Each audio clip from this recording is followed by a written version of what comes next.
السلام علیکم ورحمۃ اللہ وبرکاتہ۔ اعوذ باللہ من الشیطان الرجیم، بسم اللہ الرحمن الرحیم۔ ان اللہ یأمر بالعدل والإحسان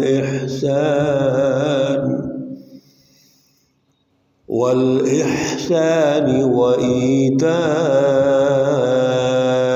ذي القربى وينهى عن الفحشاء والمنكر والبغي يعظكم لعلكم تذكرون۔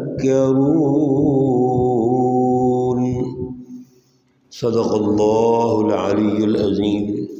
اللہم صل علی سیدنا ومولانا محمد النبی الأمی وعلى آلہ واصحابہ وبارک وسلم وصل علیہ۔ معزز سامعین و سامعات، آج جس آیت مقدسہ پر درس قرآن ہو رہا ہے وہ آیت مقدسہ نمبر 90 ہے، سورۃ النحل ہے، پارہ نمبر 14 ہے۔ اللہ رب العزت اس آیت مقدسہ کا فہم، شعور، اعلیٰ نظریہ عطا فرمائے اور پھر عمل کی توفیق اور صلاحیت عطا فرمائے۔ گزشتہ درس میں اللہ رب العزت نے بہت ہی بنیادی رہنمائی یہ ارشاد فرمائی تھی کہ یہ کتاب مقدس قرآن پاک جو نازل کیا گیا ہے، اس کی ایک خصوصیت تو یہ ہے کہ تبیان لکل شیء، کوئی ایسی چیز نہیں ہے جو اس نے کھول کھول کر بیان نہیں فرمائی۔ قرآن پاک اللہ رب العزت نے جو یہاں ہمیں فکری رہنمائی ارشاد فرمائی ہے، اس میں کسی قسم کی کمی نہیں ہے، اور پھر صرف فکری رہنمائی نہیں ہے بلکہ ہدن ایسی رہنمائی ہے جو جامع ہے، جو فکر اور عمل دونوں کو بیان کرتی ہے۔ فکری رہنمائی سے اصل میں سوسائٹی میں وہ روٹ منتخب ہوتا ہے جس کو صراط مستقیم کہتے ہیں، جس پر چل کر ہم نے منزل تک پہنچنا ہے۔ اس میں کوئی کجی نہیں ہے، ابہام نہیں ہے، شک نہیں ہے۔ قرآن پاک میں تو آغاز میں کہہ دیا تھا پہلی آیت کریمہ میں کہ لا ریب فیہ، اس میں کوئی شک نہیں ہے۔ اب اس شک کو پاک کرنے کے لیے ضرورت اس بات کی ہے کہ اس فکر میں کوئی ابہام نہ ہو، واضح ہو، اس میں کوئی شکوک و شبہات نہ ہو، اس میں کسی کی طرف کوئی جھکاؤ نہ ہو۔ اس فکر میں ایک ہی بڑی ہستی کی بالادستی تسلیم کر کے اس کا جو عملی نظام ہے وہ اس طرح کا قائم کیا جائے کہ وہ ہدن مکمل رہنمائی ثابت ہو جائے۔ چنانچہ قرآن پاک مکمل رہنمائی کی کتاب ہے۔ پھر رحمت ہے، یعنی وہ حکمت عملی جس کے نتیجے میں معاشروں کی تشکیل ہوتی ہے، سماج کی تشکیل ہوتی ہے، ایک بہترین سیاسی عدل کا نظام قائم ہوتا ہے، بہترین معاشی عدل کا نظام قائم ہوتا ہے، اس کی تشکیل بھی یہاں موجود ہے۔ اور وَبُشْرَىٰ لِلْمُؤْمِنِينَ، یہ قیادت کے اعتبار سے تیاری کا مرحلہ ہے کہ وہ قیادت جس نے انسانی سوسائٹی کی رہنمائی کرنی ہے، جن کو مسلمین، متقین اور مومنین کہتے ہیں، اللہ رب العزت نے اس کی تیاری بھی یہاں ارشاد فرمایا اور اس کے اصول و ضوابط ارشاد فرمائے ہیں۔ اس لیے یہ کتاب مقدس قرآن پاک کو محض ایک جزوی انداز میں نہیں سمجھنا چاہیے۔ اللہ رب العزت نے اس کا جو خلاصہ ہے وہ آج کی آیت کریمہ میں ارشاد فرما دیا، ان اللہ یأمر بالعدل والاحسان وایتاء ذی القربی، بے شک اللہ رب العزت حکم دیتے ہیں عدل کا، احسان کا اور رشتہ داروں کے حقوق کی ادائیگی کا۔ اور اسی طرح جیسے 3 بنیادی باتوں کا حکم ہے، 3 دائروں میں رہتے ہوئے ہم نے آگے بڑھنا ہے، سوسائٹی کی تشکیل کرنی ہے، اسی طرح 3 باتوں سے روکا گیا ہے جو سوسائٹی کے لیے خطرناک ہیں، وَيَنْهَا عَنِ الْفَحْشَاءِ وَالْمُنْكَرِ وَالْبَغْيِ، اللہ رب العزت نے روکا ہے فحشاء سے، منکر سے اور باغی سے۔ یعظکم لعلکم تذکرون، اور یہ جتنی گفتگو ہم کر رہے ہیں اللہ ہمیں سمجھا رہے ہیں، کیوں؟ تاکہ ہم ان کو یاد رکھیں۔ یعنی کوئی بھی چیز جو ہم فکری طور پہ پیش کرتے ہیں تو اس کے 2 مرحلے ہوتے ہیں۔ پہلا مرحلہ تو یہ ہے اس کو سمجھنا چاہیے، فکر ہے کیا۔ اگر فکر واضح طور پہ سمجھ ہی نہیں آ رہی تو وہ تو جہالت ہوتی ہے۔ اس طرح اللہ رب العزت سوسائٹی میں درست علوم پیدا کرتے ہیں، حقیقی علم دیتے ہیں۔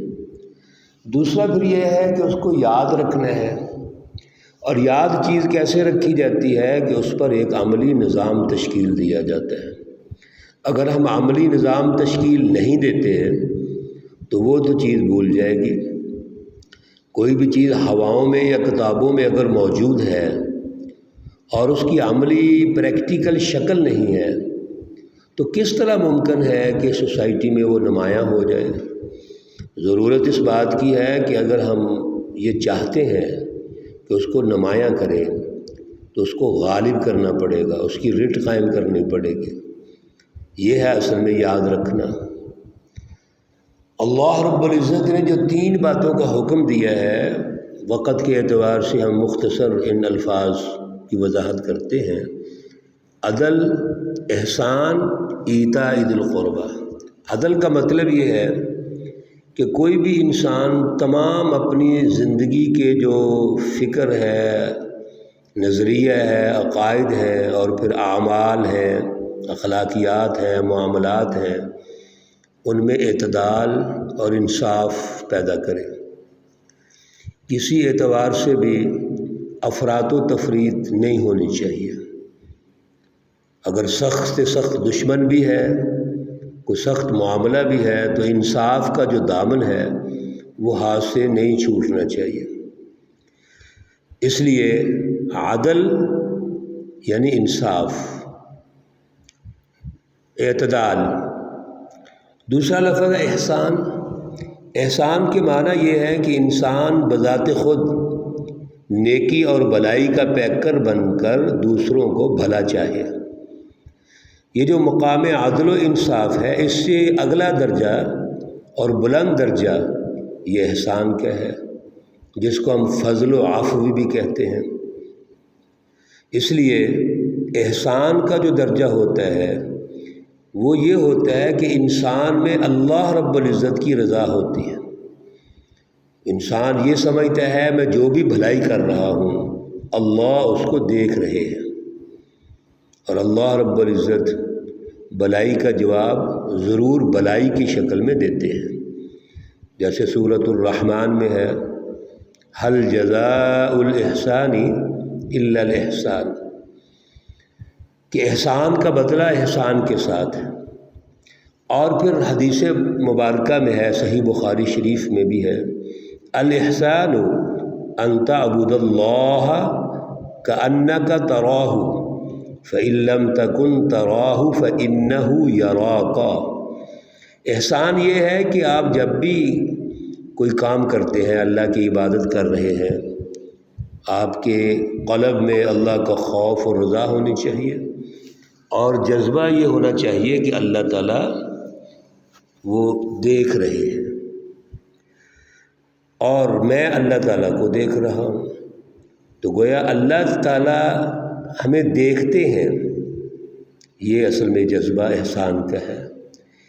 اور تیسرا درجہ ہے ایتاء ذی القربیٰ، یہ ان دونوں جذبات سے ذرا اس لیے ہٹ کے ہے کہ یہ رشتہ دار یہاں سے مراد ہے۔ صلہ رحمی ایک مستقل نیکی ہے۔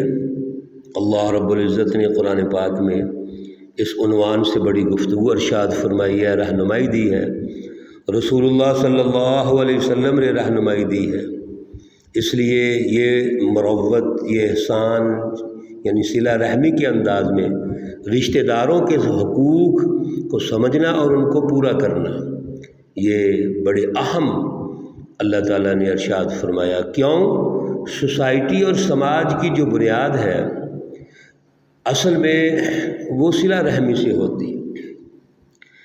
سب سے پہلا جو درجہ ہے وہ میاں بیوی کا ہے، پھر آگے ماں باپ اور اولاد کا ہے، پھر آگے جب ہم رشتہ داری میں آگے بڑھتے ہیں تو ہمارے والدین کے عزیز و اقارب ہیں، والدہ کے ہیں، والد صاحب کے ہیں، اوپر سے بھی ہیں اور نیچے سے بھی ہیں۔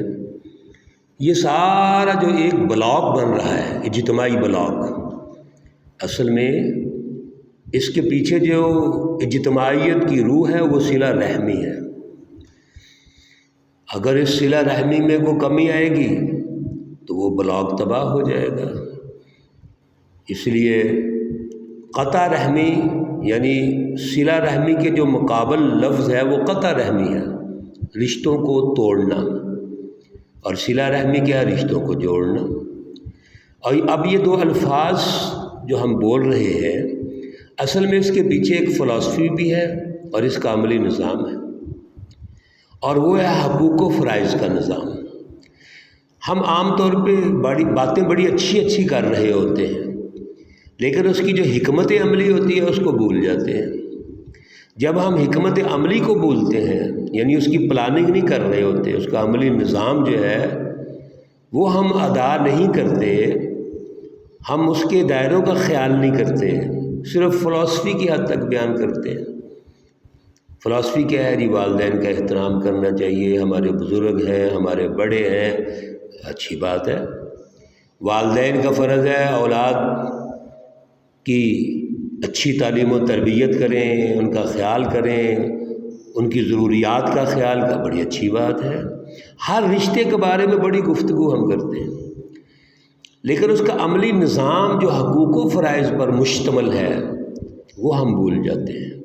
جب تک اس حقوق و فرائض کے نظام کو ہم مضبوط نہیں کرتے، اس وقت تک یہ ممکن نہیں ہے کہ صلہ رحمی کا وجود قائم ہو سکے، اور یہ ہمارا اجتماعی جو بلاک ہے وہ قائم ہو سکے، اجتماعی فورم رشتہ داری کا قائم ہو سکے۔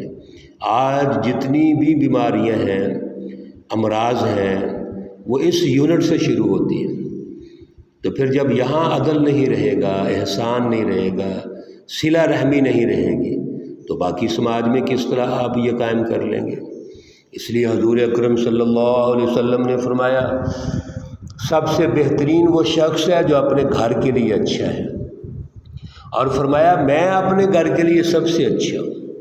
تو صلہ رحمی کا آغاز تو اپنے گھر سے کرنا ہے، بطور خامند، بطور بیوی، بطور والدین، بطور اولاد۔ وقت اب مکمل ہو گیا ہے، انشاءاللہ اسی آیت پر کل کا بھی درس کریں گے۔ اللہ رب العزت ہمیں ان اہم جو بنیادی اصول و ضوابط ہے سمجھنے کی اور عمل کی توفیق اور صلاحیت عطا فرمائے۔ اللہ رب العزت تمام مرحومین و مرحومات کو جنت الفردوس میں اعلیٰ مقام عطا فرمائے۔ اللہ رب العزت تمام بیماروں کو شفائے کاملہ عاجلہ مستمرہ عطا فرمائے۔ آج کل پورے ملک میں سیلاب کی کیفیت ہے، طوفان کی کیفیت ہے، خصوصی دعا فرمائیں اللہ تعالیٰ سب ہمارے عزیز و اقارب بہن بھائی جہاں جہاں بھی موجود ہیں لوگ، اور یہ سیلاب کی پریشانی ہے، طوفان اور اللہ کے عذاب کے انداز میں آیا ہوا ہے، اللہ تعالیٰ سب کی حفاظت فرمائے، ان کی پریشانیوں میں آسانیاں پیدا فرمائے۔ ربنا تقبل منا انك انت السميع العليم وتب علينا انك انت التواب الرحيم وصلى الله تعالى على النبي الأمي محمد وعلى آله واصحابه اجمعين برحمتك يا ارحم الراحمين۔ السلام علیکم ورحمۃ اللہ وبرکاتہ۔